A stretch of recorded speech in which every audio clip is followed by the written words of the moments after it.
On a la main qui est un tout petit peu repliée, qui part du front. Tristesse, joie, faim, comment comprendre les besoins des bébés? À Thiéphos, près de Vanier, ces mamans apprennent à s'exprimer avec leurs mains et leur visage pour communiquer avec leurs enfants. Âgés de 7 mois à 3 ans, ils ne savent pas encore parler ou très peu et ne connaissent pas tous les gestes. Leur mère participe depuis plusieurs mois à ces ateliers de communication gestuelle associés à la parole. Quand je lui dis la tétée, elle sait très bien ce que c'est.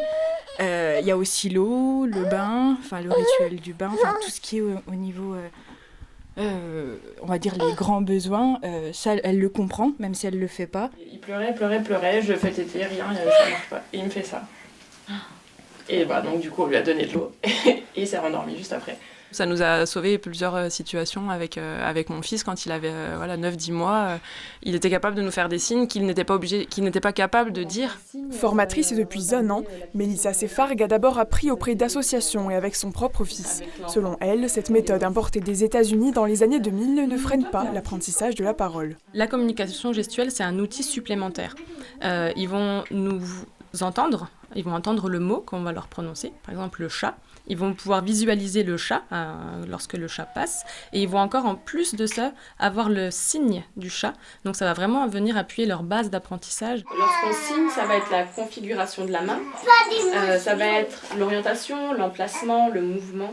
Et puis aussi l'expression du visage. Et surtout, très important avec les émotions, on ne va pas signer on va pas signer l'émotion content en faisant... Ça marche pas. Quand on signe l'émotion content, À ne pas confondre avec la langue des signes française utilisée par les personnes sourdes ou malentendantes. La langue des signes française, c'est vraiment une langue à part entière, qui a sa syntaxe. On va vraiment communiquer sur des phrases complètes. Là, la communication gestuelle associée à la parole, c'est vraiment un geste, un signe qu'on associe à un mot-clé dans une phrase.